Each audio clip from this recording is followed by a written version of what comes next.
समन्त चक्रवालेषु अत्रा गच्छन्तु देवता सद्धम्मं मुनिराजस्स सुनन्तु सग्गमुक्खदं ධම්මස්සවන කාලෝ අයං බදන්තා ධම්මස්සවන කාලෝ අයං බදන්තා ධම්මස්සවන කාලෝ අයං බදන්තා නමෝ තස්ස භගවතු අරහතෝ සම්මා සම්බුද්දස්ස නමෝ තස්ස භගවතු අරහතෝ සම්මා සම්බුද්දස්ස නමෝ තස්ස භගවතු අරහතෝ සම්මා සම්බුද්දස්ස සක්කායෝකෝ ආවුසෝ ඒකෝ අන්තෝ සක්කාය සමුදයෝ ဒ ුතියෝ අන්තෝ සක්කාය නිරෝධෝ මජ්ජේ තණ්හා සිබ්බනි තණ්හාහිනං සිබ්බති තස්ස තස්සේව භවස්ස අබිනිබ්බත්තියා එත්තාවතාකෝ ආවුසෝ භික්ඛු අභිඤ්ඤයං අභිජානාති පරිඤ්ඤයං පරිජානාති අභිඤ්ඤයං අභිජානන්තෝ පරිඤ්ඤයං පරිජානන්තෝ දිත්තේව ධම්මේ දුක්ඛස්සන්ත කරෝති තී. ශ්‍රද්ධාවන්ත පින්වත්නි, අපි මෙසෙන්දේ යාමේ ඊ타මත් ශ්‍රද්ධාවෙන් ඊ타මත් ගෞරවයෙන් යුක්තව සූදානම් වෙන්නේ මේ වර්ෂය තුල වස්සාන සමය කේන්ද්‍ර කරගෙන ධර්මපාල ආයතනයේ සිද්ධ වෙන ධර්ම දේශනා මාලාවෙහි තවත් එක් ධර්ම දේශනාවක් ආරම්භ කිරීමට බණ අහනවා කියන උතුම් පින්කම සිද්ධ කර ගැනීමටයි අපි සූදානම් වෙන්නේ. මේ වර්ෂය තුල අපි ධර්ම දේශනාව සඳහා මාතෘකා කරගත්තේ අංගුත්තර නිකාය කියන අපේ බණ පොතේ චක්ක නිපාතේ එන මජ්ජේ සූත්‍රය. ඒ සූත්‍රය ආශ්‍රය කරගෙන අපි ධර්ම දේශනා 5ක් සිද්ධ කළා. අද තියෙන්නේ 6 වෙනි ධර්ම දේශනාව. ඒ කියන්නේ මේ වස්සාන සමය තුල සිද්ධ වෙන අවසන් ධර්ම දේශනාව තමයි මජ්ජේ සූත්‍රය ආශ්‍රය කරගෙන මේ සිද්ධ කරන්නේ. පින්වත්නි, එතකොට මූලිකවම අපි අතීතයේ අපි මූලික දේශනා කරපු දේශනා කෙටියෙන් පොඩ්ඩක් මතක් කරගෙන අද දවසේ දේශනාව පැත්තට හැරෙමු. මජ්ජේ සූත්‍රය සඳහන් වෙන්නේ බුදුරජාණන් වහන්සේ තිස්ස මෙත්තේය සූත්‍රයේදී දේශනා කරනවා යෝ උබන්තේ විදිත්වාන මජ්ජේ මන්තාන ලිම්පති තං රෝමි මහා පුරිසෝති සෝද සිබ්බනි මජ්ජකා කිය. එකෙන් කියන්නේ යම්කිසි කෙනෙක් මේ අන්ත දෙක දැනගෙන මැද නුවණින් යුක්තව නොඇලී ඉන්නවා නම් අන්න ඒ පුජ්‍යලයා මහා පුරුෂයා හැටියට අපි හඳුනා ගන්නවා. එයා සිබ්බනිය සිඳ දමනවා, මැඩ පවත්වනවා කියලා බුදුරජාණන් වහන්සේ තිස්සමෙත්තේ සූත්‍රයේදී දේශනා කරලා තියෙනවා. ඉතින් හාමුදුරුවෝ ධර්මශාලාවේදී රැස්වන අවස්ථාවේ උන්වහන්සේලා සාකච්ඡා කළා බුදුරජාණන් වහන්සේ මේ තිස්සමෙත්තේ සූත්‍රයේදී මේ කාරණා දේශනා කරලා තියෙනවා. හැබැයි උන්වහන්සේ මේ විස්තර කරලා නැහැ මොකද්ද මේ මජ්ජය, මොකද්ද අන්ත දෙක, සිබ්බනිය මොකද්ද, මේ ආදී කාරණා එකින් එක විස්තර කරලා නැහැ. බුදුරජාණන් වහන්සේ කුමක් අරමුණු කරගෙනද මේ දේශනාව කළේ කියලා හාමුදුරුවන්ට ප්‍රශ්නයක් මතුවලා සාකච්ඡා කළා. ඒ වෙලාවේදී එතන හිටපු එක ස්ථවිර හාමුදුරු නමක්, වැඩිමහලු හාමුදුරු නමක් මතක් කරනවා මට හිතෙන විදිය මෙහෙමයි. පස්සය එක අන්තයක්. පස්ස සමුදය අනෙක් අන්තය. පස්ස නිරෝධය මැද තණ්හාව තමයි සිබ්බණිය. එතකොට මේ තණ්හාව සිබ්බණිය නිසා මේ භවයන්ගේ පැවැත්ම සිද්ධ වෙනවා කියලා ඒ හාමුදුරුවෝ දේශනා කරනවා. ඒ වෙලාවේදී තව හාමුදුරු නමක් අර මුලින් කියපු හාමුදුරන්ට විරුද්ධව නෙමෙයි උන්වහන්සේ කියප එක නෑ කිව්වේ නෑ. හැබැයි උන්වහන්සේ දේශනා කරනවා මට හිතෙන්නේ අතීතය එක්කන්තයක්. අනාගතය අනෙක් අන්තය පච්චුප්පන්නේ තමයි මැද තණ්හාව සිබ්බණිය කියලා. ඊට පස්සේ තවත් හාමුදුරු නමක් දේශනා කරනවා මට හිතෙන්නේ මෙහෙමයි. සුඛ වේදනාව එක්කන්තයක්. දුක් වේදනාව අනෙක් අන්තය අදුක්ඛම සුඛ වේදනාව මැද තණ්හාව සිබ්බණිය කියලා.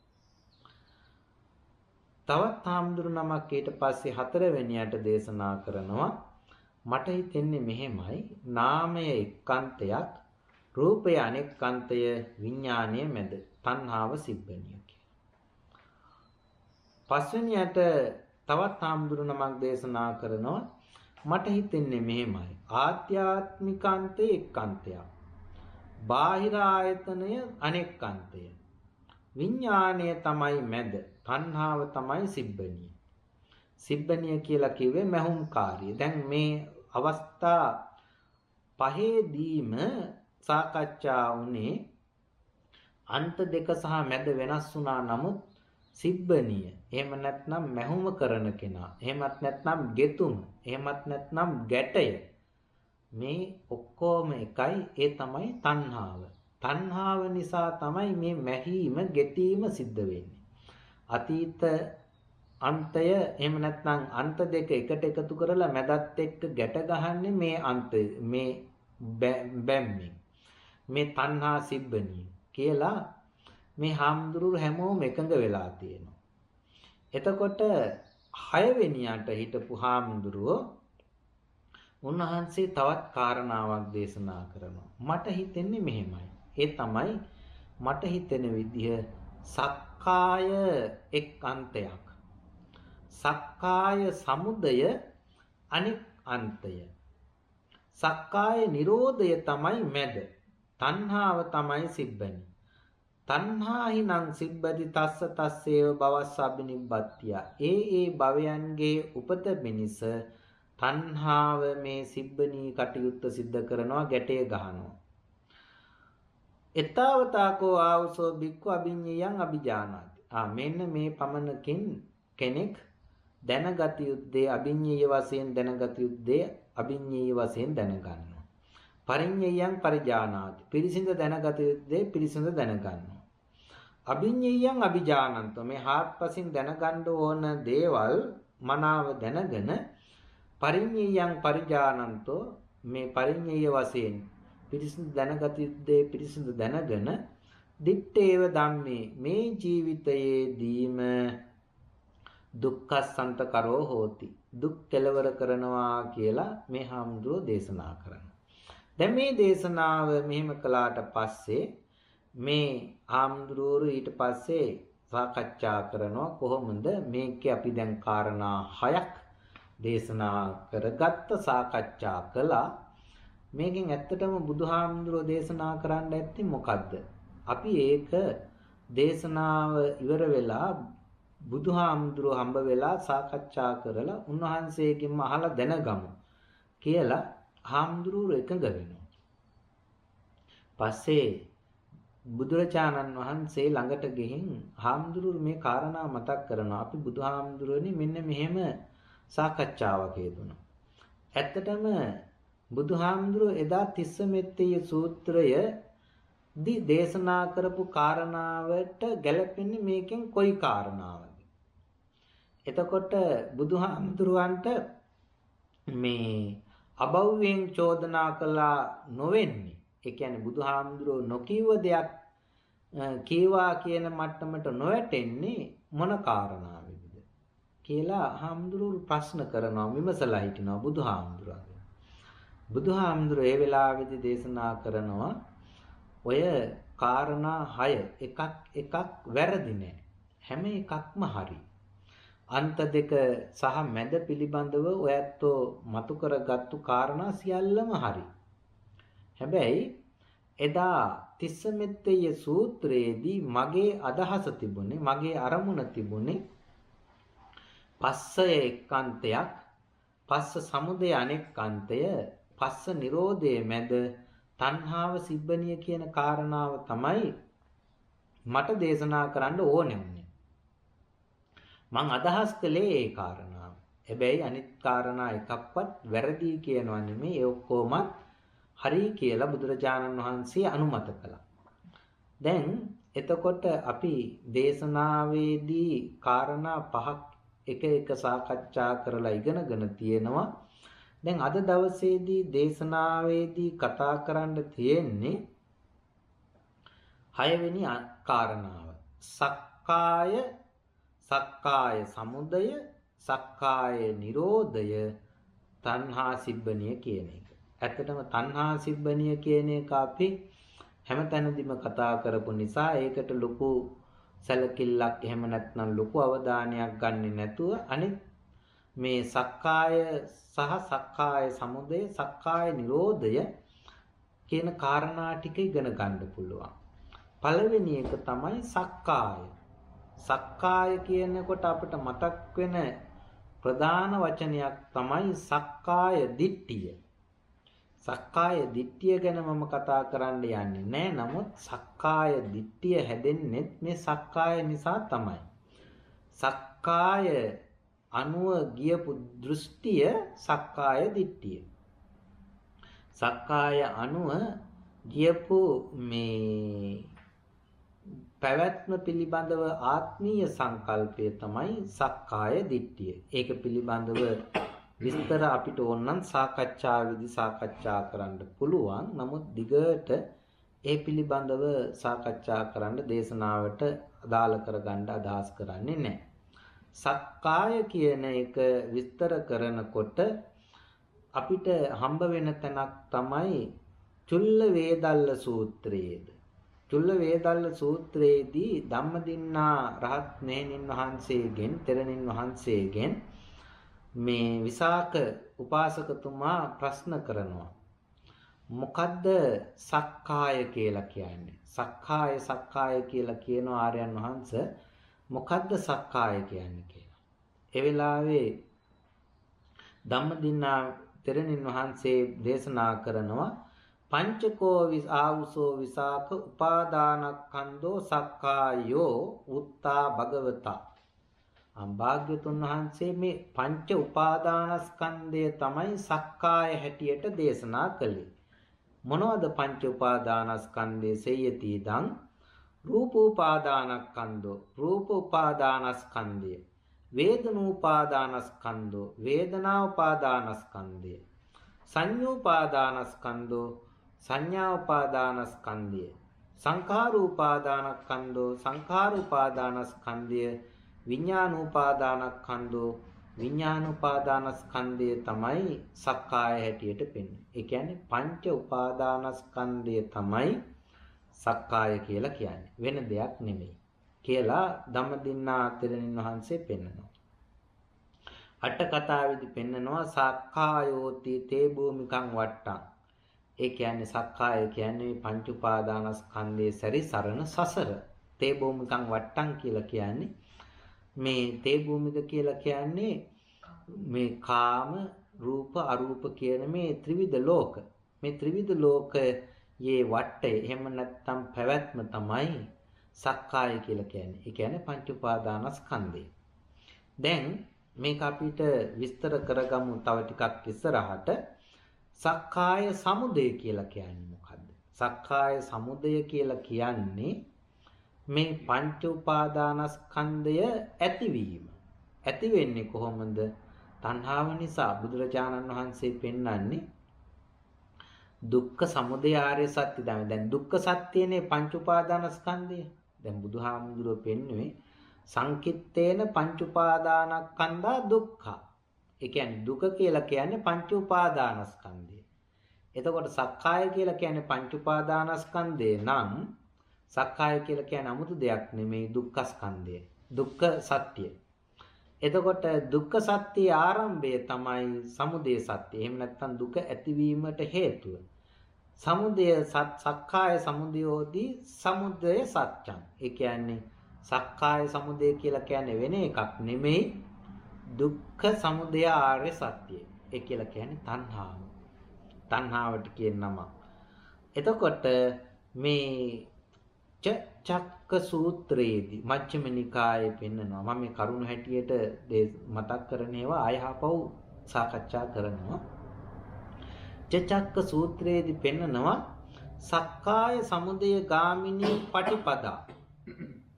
සක්කාය සමුදය ගාමිනී පටිපදා කියන්නේ සක්කාය ඇති වෙන ක්‍රමවේදය මොකද්ද?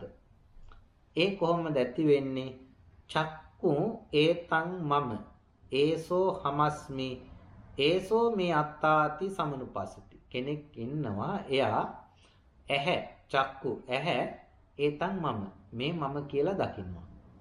ඒසෝ හමස්මි මේ මම වෙමි කියලා දකින්නවා. ඒසෝ මේ අත්තා මේ මගේ ආත්මයයි කියලා දකින්නවා. අන්න එතකොට එයා ඇහැ මගේ ආත්මය කියලා දැක්කහම අන්න එයාට මේ එතන ඇලීමක් ඇති වෙනවා බැඳීමක් ඇති වෙනවා. අන්න ඒ වෙනුවෙන් තමයි එතකොට උපාදානස්කන්ධ නිර්මාණය වෙන්නේ. ඒ විදිහට රූපං මම ඒ රූපං ඒසෝ හමස්මි ඒසෝ මේ අත්තා කියලා වැඩිපහම. ඒ කියන්නේ ඇහැ රූපය ඒ වගේම චක්කු විඥානය මේ මම මේ මගේ ආත්මය කියලා දැක්කහම තමයි මේ ලෝකේ නිර්මාණය වෙන්නේ. ලෝකේ නිර්මාණය කියන්නේ පංච උපාදානස්කන්ධේ නිර්මාණය වෙන්නේ. එතකොට මේ විදිහට අපි සූත්‍ර දේශනාවේදී සාකච්ඡා කළානේ අර චක්කු සෝත ගාන જીවහා කාය මන කියලා ආයතන ටික. ඒ ආයතන වලින් හැම එකෙම ඇති වෙනවා රූප ශබ්ද ගන්ධ රස පොට්ටබ්බ ධම්ම කියලා තවත් ආයතන ටිකක්. ඒ ආයතන වල එකතුවෙන් විඥාන හයක් ඇති වෙනවා කියන එක අපි පහුගිය දේශනාවේදී කතා කළා ආයතන විග්‍රහය. අන්න ඒ කියන විදිහට මේ ආයතනයන් විග්‍රහයේදී කතා කරපු මේ කාරණා සියල්ලක්ම මගේ ආත්මය හැටියට ගැනීම තුලින් තමයි සක්කාය සමුදය වෙන්නේ කියන එක පෙන්වනවා. දැන් එතකොට ඒකෙන් අනිත් පැත්තට ගියපුවාම අපිට දකින්න පුළුවන් සක්කාය නිරෝධය. සමුදය වෙන්නේ මගේ ආත්මය හැටියට ගත්තත් නම් එහෙනම් ඒක නැති වෙලා යන්නේ. සමුදය නොවි තියෙන්නේ කොහොමද? මගේ ආත්මය හැටියට නොගත්තොත්. නොගෙන හිටියොත් එහෙම වෙන්නේ නැහැ. අන්න ඒකයි සක්කාය නිරෝධ ගාමිනී පටිපදාව කියලා කියන්නේ. එහෙම නැත්නම් සක්කාය නිරෝධය එහෙමත් නැත්නම් නිරෝධ සත්‍ය හැටියට පෙන්වන්නේ. දැන් එතකොට මේකට පෙන්වන මාර්ගය වෙන එකක් නෙමෙයි දුක්ඛ නිරෝධ ගාමිනී ප්‍රතිපදාව. ඒ කියන්නේ ආරෂ්ඨාංගික මාර්ගය. දැන් එතකොට කෙටියෙන් කරුණු වශයෙන් අපි සාකච්ඡා කරගත්තේ මතක් කරගත්තේ. අපි ඉස්සරහට බලමු කොහොමද මේක දිගට වචන හැටියට විස්තර කරගෙන බලමු. ඒ විස්තර කරගෙන බලන්න කලින් මට හිතුණා මේ මිලින්ද ප්‍රශ්නේ එන සිද්ධියක් මතු කරලා පෙන්නන්න. මේ පංච උපාදානස්කන්ධය පිළිබඳව කාරණාව. මිලිඳු රජතුමා ඉස්සරලාම නාගසේන හාමුදුරුවෝ හම්බ වෙන්න ගියපුවා. මිලින්ද ප්‍රශ්නේදී එන්නේ මිලිඳු රජතුමා මේ අතීත කතන්දරේ කියන්නේ නැහැ දිගට දිග්ගැස්සෙන නිසා මිලිඳු රජතුමාට හොඳ දැනුමක් තිබුණා. එයාට ප්‍රශ්න අහන්න ප්‍රශ්න කරන්න හොඳ දැනීමක් තිබුණා. ඒ වගේම එයා ප්‍රශ්න කරන විදිහ අනිත් අයට උත්තර දෙන්නත් අමාරු මට්ටමේ ප්‍රශ්න අහනවා. ඉතින් මෙයාගේ සිරිතක් තිබුණා කවුරු හරි හාමුදුරු කෙනෙක් එහෙම නැත්නම් වෙනත් පූජකෙක් කවුරු හරි කෙනෙක් පඬිතෙක් උගතෙක් දැනුමතෙක් ඉන්නවා කියලා ආරංචි වුණ ගමන් මෙයා ගිහිල්ලා ප්‍රශ්න අහනවා. ප්‍රශ්න අහපුවාම මෙයා අහන ප්‍රශ්න වලට එයාට උත්තර දෙන්න බැරි වෙනවා. එහෙම නැත්නම් උත්තර නොදී ඉන්නවා. එතකොට මිලිඳු රජතුමා හිතාගෙන ඉන්නවා තමන් අහන මේ ප්‍රශ්න වලට උත්තර දෙන්න කාටවත් බෑ. මම තමයි මේ දඹදිව මේ උගතා දැනුමතා මේ දඹදිව හිස් උගතුන්ගෙන් හිස් එකක් හැටියට එයා හිතා ඉන්නවා. මේක මහා කරදරයක් වෙනවා හාමුදුරුවන්ට. පිණ්ඩපාතේ වඩින්නත් නෑ මිලිඳු රජතුමා හම්බුනොත් මගදී ප්‍රශ්න අහනවා. ඉතින් හාමුදුරුවෝ කල්පනා කරා මේකට මොකද කරන්නේ? ඉතින් ඒ වෙනුවෙන්ම හිටපු කෙනා තමයි මේ බ්‍රහ්ම ලෝකයේ හිටියේ නාගසේන හාමුදුරුවෝ හැටියට ඉපදෙන්නේ යා. ඉතින් හාමුදුරුවෝ මේ නාගසේන මෙයාට ආරාධනා කරලා උපදිලා ධර්මයේ ඉගෙනගෙන මිලිඳු රජතුමා හිටපු පැත්තට එනවා මේ ප්‍රශ්නේ විසඳන්න ඕනකමට. දැන් නාගසේන හාමුදුරුවෝ පළවෙනියටම හම්බ වෙච්ච දවසේ මිලිඳු රජතුමා අහනවා මේ වහන්සේගේ නම මොකද්ද? එතකොට නාගසේන මට දෙමව්පියෝ දීලා තියෙන නම තමයි නාගසේන. එතකොට නාගසේන කියන්නේ කවුද? නාගසේන කියලා කියන්නේ හඳුනා ගැනීමේ ප්‍රඥප්තියක් විතරයි. එහෙමද? එතකොට මොකක්ද ඒකේ විස්තරය කියන්නේ? එතකොට නාගසේන කියලා කියන්නේ නමක් විතරයි. දෙමව්පියෝ ඒක පාවිච්චියට දැම්මා. මේ චිත්‍රසේන හරි මිත්‍රසේන හරි ධර්මසේන හරි මොකක් හරි ඔහම නමක් දැම්මහම ඒ පුජ්‍යලයා පෙන්වන්න බෑ මෙතන. නාගසේන කියලා ඒ වගේ නමක් විතරයි තියෙන්නේ. පුජ්‍යලයක් මෙතන පෙන්වන්න බෑ.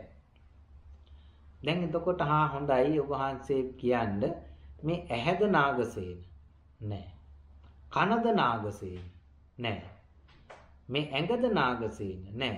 මේ විදිහට මිලිඳු රජතුමා අහනවා එක එක ප්‍රශ්න අහනවා. මේ කෙස් ටිකද එහෙම නැත්නම් මේ අතද පයද එහෙම අහලා මේ රූපස්කන්ධයද නාගසේන වේදනාවද සංඥාවද සංඛාරයද විඥානයද මෙහෙම අහනවා. ඇහුවාම නාගසේන හාමුදුරු කියන මේ එකක් එකක්වත් නැහැ කියලා. දැන් ඔබ වහන්සේ කිව්ව නාගසේන කියලා ඔබ වහන්සේ.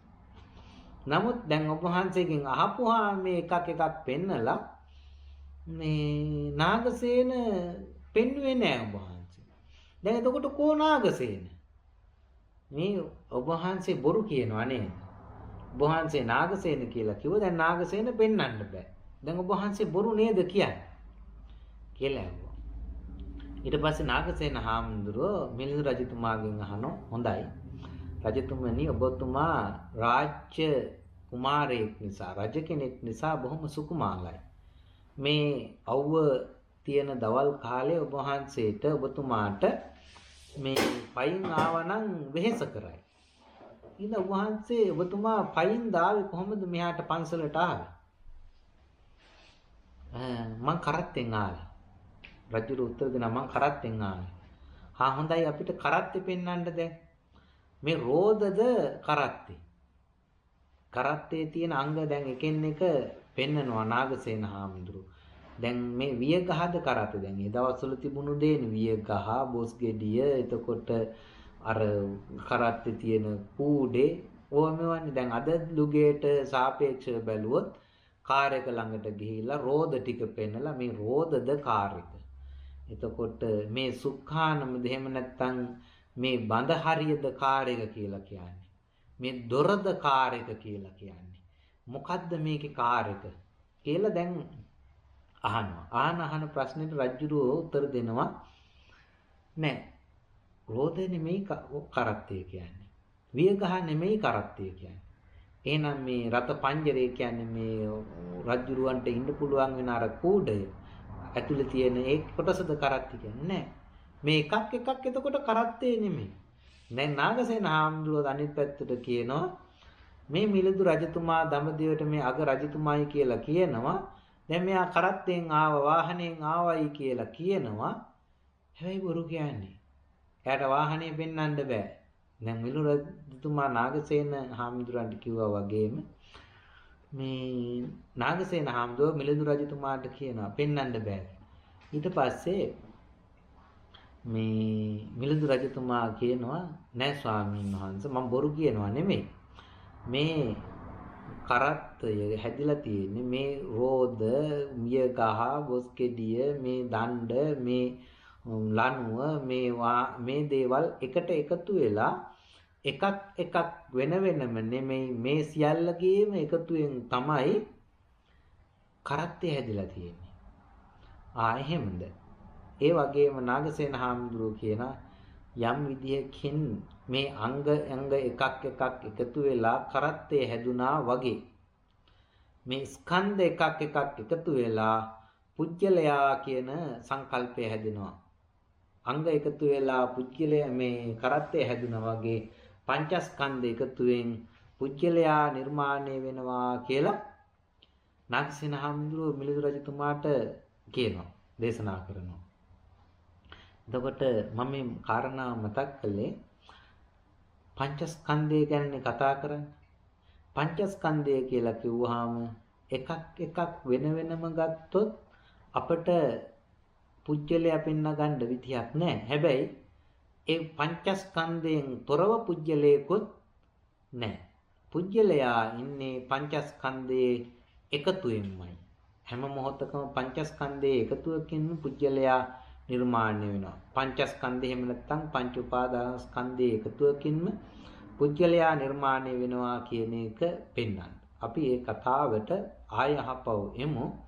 ටිකක් මේ සක්කාය සමුදය, සක්කාය නිරෝධය කියන මේ කාරණා ආයහපව දීර්ඝව සාකච්ඡා කරගෙන අපි බණ අහන පිරිසක් හැටියට නිතර දන්නවා මේ පංච උපාදානස්කන්ධය කියන වචනය. මොකද්ද මේ පංච උපාදානස්කන්ධය කියලා කියන්නේ? රූපස්කන්ධය. රූපස්කන්ධය කියලා කියන්නේ සතර මහා භූත, එහෙම නැත්නම් සතර මහා ධාතු. සතර මහා ධාතුන් ආශ්‍රය කරගෙන සකස් වෙච්ච යමක් තියෙනවා නම් ඒ සියල්ලක්ම රූපස්කන්ධය. ඒ කියන්නේ ඇහැට පේන දේ විතරක් නෙමෙයි. කනට ඇහෙන දේත් රූපස්කන්ධය. එතකොට දිවට දැනෙන දේත් රූපස්කන්ධය. මේවා අපි ඉස්සරලා ධර්මදේශනාවලදී සාකච්ඡා කළා. රූපස්කන්ධය කියලා කිව්වහම සතර මහා ධාතුන්ගෙන් සකස් වෙන උපාදාය කර රූප වෙන්න පුළුවන්, සතර මහා ධාතු වෙන්න පුළුවන්, වෙනස් වෙන ස්වභාවයේ ඇති යමක් වේද ඒ රූපස්කන්ධය. සරලව කිව්වොත් දකින්න බව, ඇහෙන බව, හඳුනන බව, මෙන්න මේ කාරණා. ඒ කියන්නේ ඇහැ, කන, නාසය, දිව, ශරීරය කියන මේ දේවල් වලින් අල්ලගන්න පුළුවන් දේ තමයි රූපස්කන්ධය කියලා කියන්නේ. එතකොට ඒක උපාදානය වුණුකමට, Tamanට දැඩිව අල්ලාගත්තුකමට රූප උපාදානස්කන්ධය.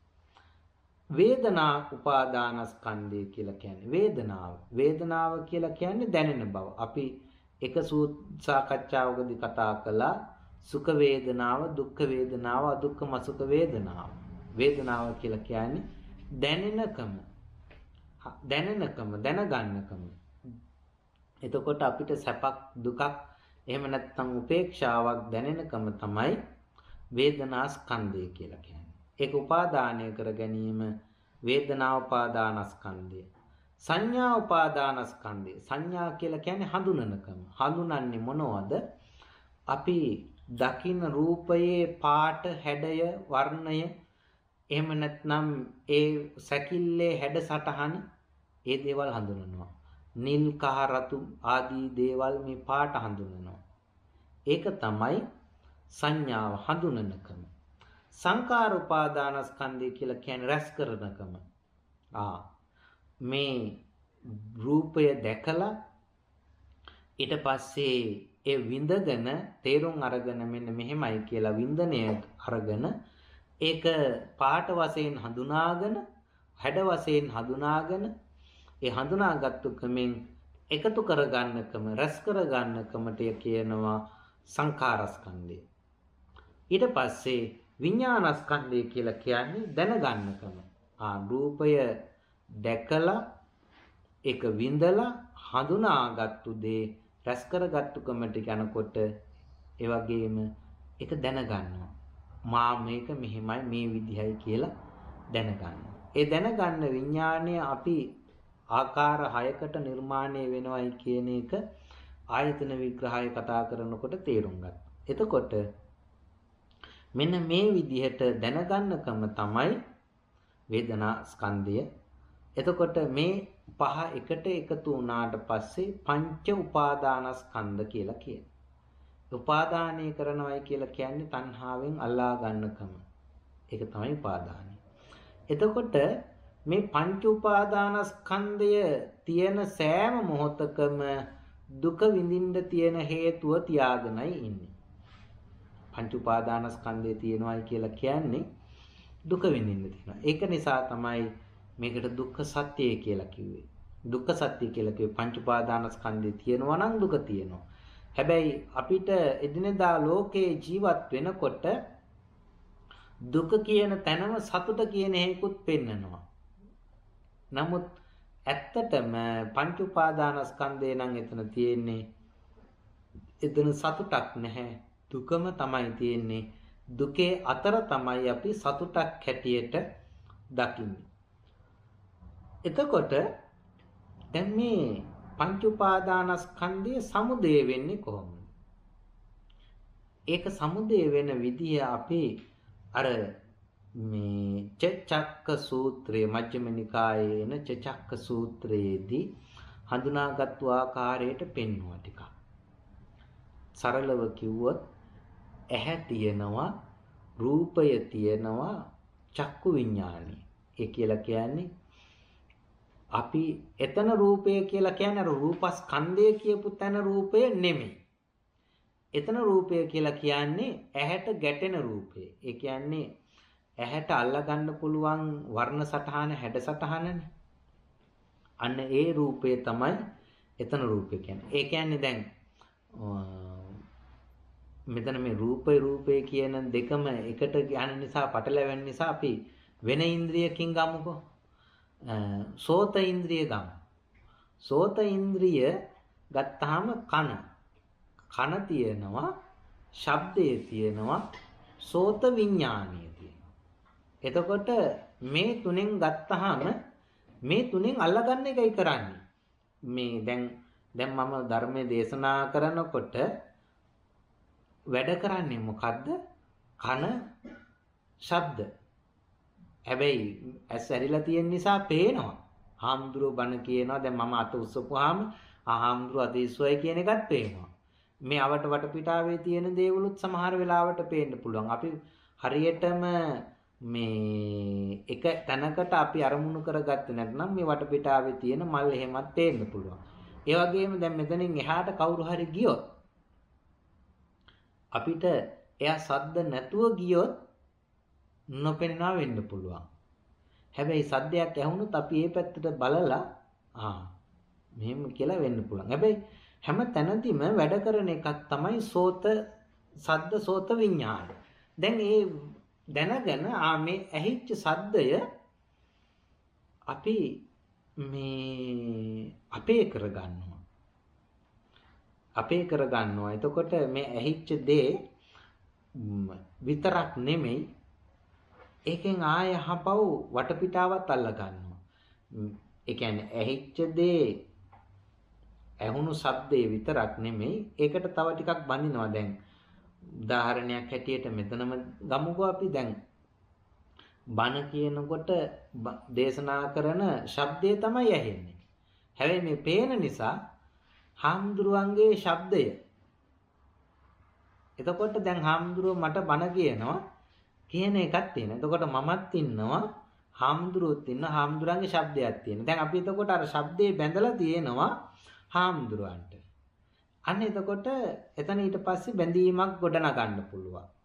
දැන් එතකොට ඔන්න ඔය කියපු බැඳීමට ඒ ශබ්දයට අපි ඊට පස්සේ අල්ලා ගන්නවා එක්කෝ මගේ කියලා අල්ලා ගන්න. එහෙම නැත්නම් මම කියලා අල්ලා ගන්නවා. දැන් ශබ්දයට මම කියලා අල්ලා ගන්නව නෙමෙයි. මේ කතා කරන්නේ මම කියලා අල්ලා ගන්නවා. දැන් මේතනදී අල්ලා ගන්නව කොහොමද?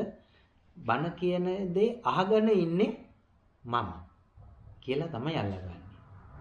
එතකොට එහෙම නැති සමහර අවස්ථාවලදී මගේ කියලා අල්ල ගන්නවා.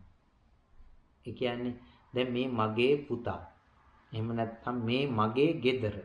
දැන් අපි හිතමුකෝ හදිස්සියේ දැන් ෆෝන් එක තියෙනවා සයිලන්ට් දාන්න අමතක වෙලා බන කියන වෙලාවේ ෆෝන් එක රින්ග්ස් යනවා රින්ගින් ටෝන් එක අඳුනගත්තාම මේ මගේ ෆෝන් එක. අපි ශබ්දය සඳහා තමයි අඳුරගත්තේ. අපි දැක්කේ නෑ. හැබැයි මේ ශබ්දය එනකොට අපි දැනගත්තා මේ මගේ ෆෝන් එකේ ශබ්දය. එතකොට අපි හිතමුකෝ අපේ පුතාගේ හරි දුවගේ හරි කටහඬ ඇහෙනවා කියලා. මේ මගේ පුතාගේ දුවගේ කටහඬ. ඒ විදිහට මගේ කියන විදිහෙන් අල්ල ගන්නවා. එහෙම නැත්නම් අපි අල්ල ගන්නවා මේ තමයි මගේ ආත්මය. දිගින් දිගට පවතිච්ච ආත්මය කියලා දෘෂ්ටිය. එතකොට මේ තැන්වලදී මේ මම කියන තැනින් අල්ලගන්නේ මානය නිසා. මානය නිසා කියලා කියන්නේ මේ මම කියලා කිව්වහම මම මේ අහවලා කියලා අර වවට පරිසරයෙන් වෙන් කරලා මාව වෙන් කරලා ගන්නවනේ. ඒ වෙන් කරගන්න මැනීමක් තියෙන්න ඕනේ. මම අහවලා මම මේ වගේ කෙනා කියලා. එතකොට මගේ කියලා අල්ලගන්න තැන තියෙන්නේ තණ්හාව. තණ්හාවෙන් අල්ල ගැනීමක් තියෙනවා. එතකොට මම කියලා අල්ලගන්න තැන තියෙන්නේ මානය. මගේ කියලා අල්ලගන්න තැන තියෙන්නේ තණ්හාව. මගේ ආත්මයයි කියලා මේ දිගින් දිගට පවතුගෙන ආව මගේ ආත්මය කියලා තැන තියෙන්නේ දෘෂ්ටිය. එතකොට තණ්හා මාන දිට්ටි කියන මේ කෙලෙසයන්ගෙන් තමයි අපි මේක අල්ලගන්නේ. එතකොට අපි මේ හිතන්නේ නැහැ කවදාවත් මට ශබ්දයක් ඇහුණා. එහෙම නැත්නම් මට දැන් ස්පර්ශයක් ලැබුණා. දැන් මේක මගේ ස්පර්ශය කියලා මම මේක හිතලා අල්ල ගන්න ඕනේ. මානෙන් මේක අල්ල ගන්න ඕනේ. එහෙම නැත්නම් තණ්හාවෙන් අල්ල ගන්න ඕනේ. එහෙම නැත්නම් දිට්ඨියෙන් අල්ල ගන්න ඕනේ කියලා හිතන්නේ නැහැ. හැබැයි අපි අර මුග කාලයක් තිස්සේ පුරුදු කරපු පුරුද්ද නිසා අපිට ඉබේම මේක අහු වෙනවා. තණ්හාවෙන් මානෙන් දිට්ඨියෙන් අහු වෙනවා. අහු වුණාට පස්සේ සමුදේ පැත්තට යනවා. මොකද්ද නිර්මාණය වෙනවා? රූපස්කන්ධේ නිර්මාණය වෙනවා. දැනෙන බවක් තියෙනවා. වේදනාස්කන්ධේ නිර්මාණය වෙනවා. හඳුනා ගන්න බවක් තියෙනවා. සංඥාස්කන්ධේ නිර්මාණය වෙනවා.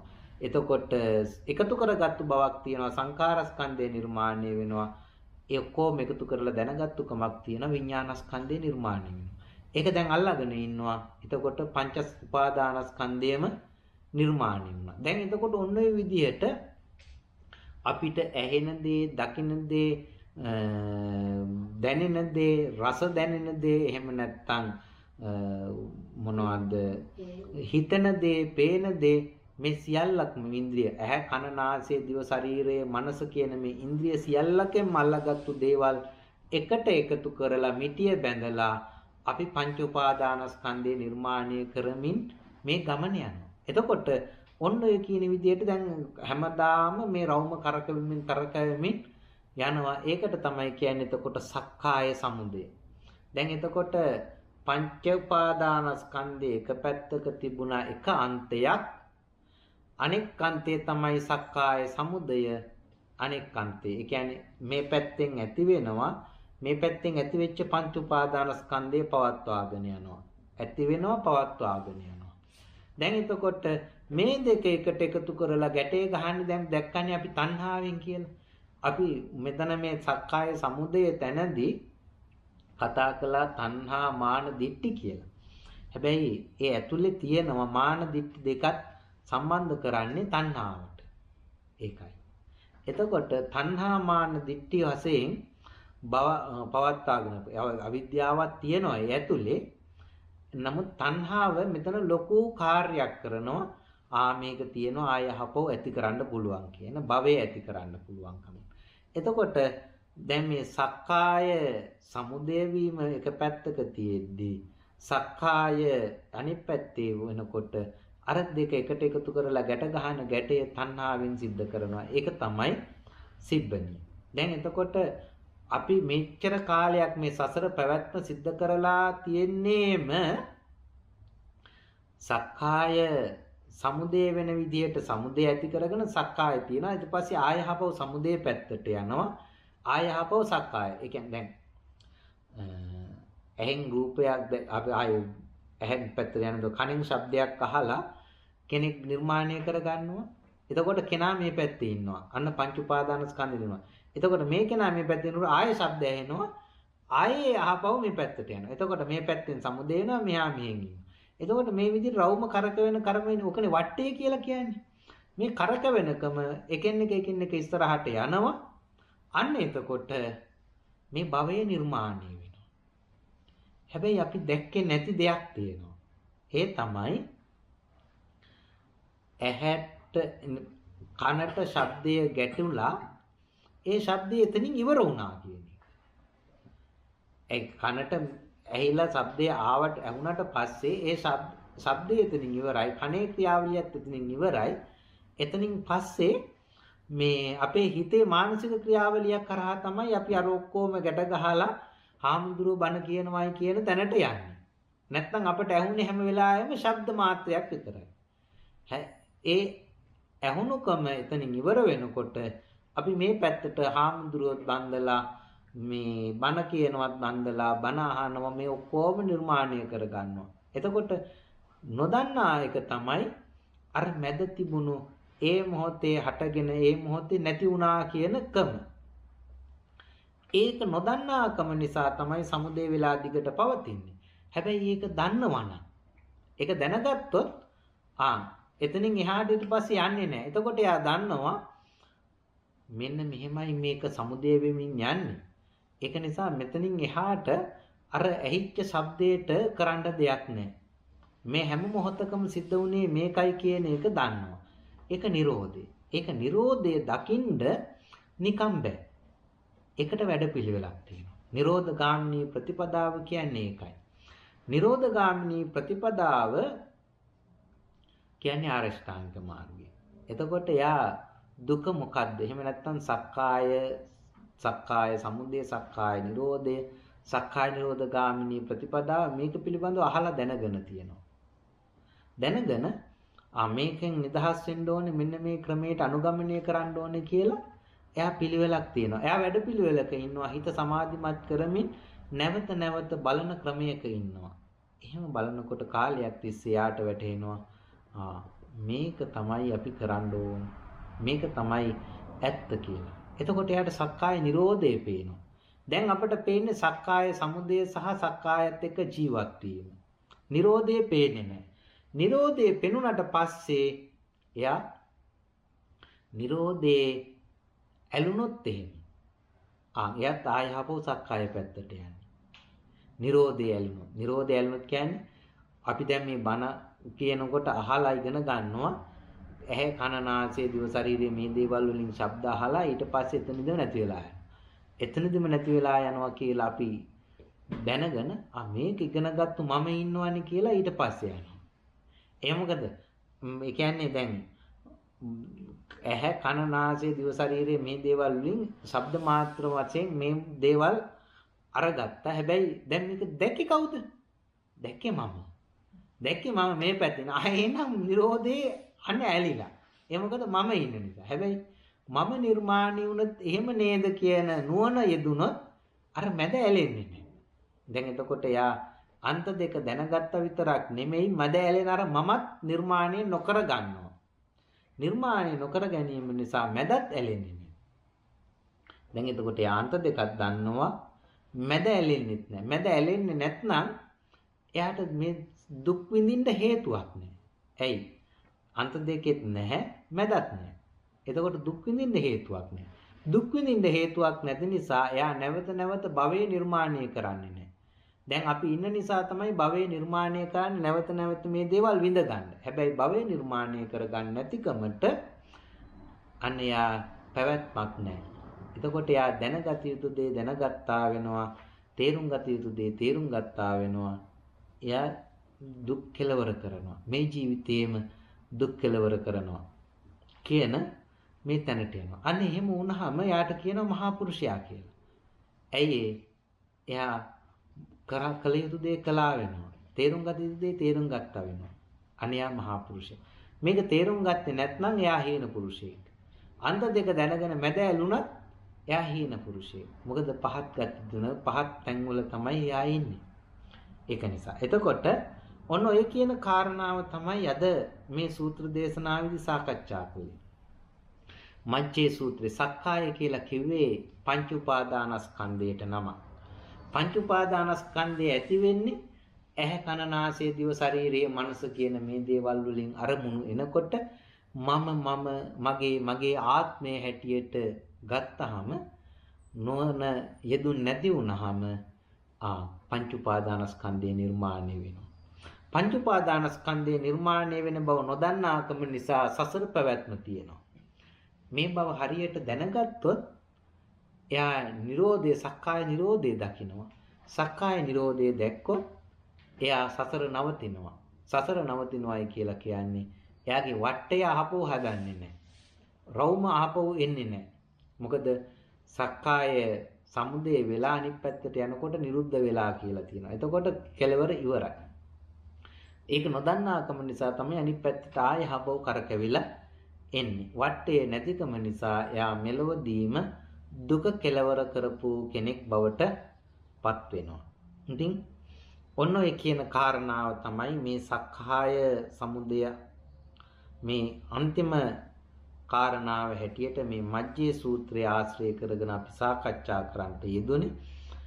මේ දේශනාව ආශ්‍රයෙන් අපි ධර්ම ශ්‍රවණය කිරීමෙන් රැස් කරගත් උතුම් පුණ්‍ය ශක්තිය ලෝකපාලක දෙවි දේවතාවරුන්ට අනුමෝදන් කරමු. අනුමෝදන් වේවා. දෙවියෝ මේ පින් ලබාගෙන මා මහ නිවනින් සැනසීම උදා කර ගනිත්වා කියලා දෙවියන්ට පින් අනුමෝදන් කරමු. ආකාසට්ඨා ච බුම්මට්ඨා දේවා නාග මහිද්దికා පුඤ්ඤන්තං අනුමෝදිත්වා චිරන් රැක්කන්තු බුද්ධ ශාසනං. ආකාසට්ඨා ච බුම්මට්ඨා දේවා නාග මහිද්దికා පුඤ්ඤන්තං අනුමෝදිත්වා චිරන් රැක්කන්තු බුද්ධ ශාවකං. ආකාසට්ඨා ච බුම්මට්ඨා දේවා නාග මහිද්దికා පුඤ්ඤන්තං අනුමෝදිත්වා චිරන් රැක්කන්තු මං පරං.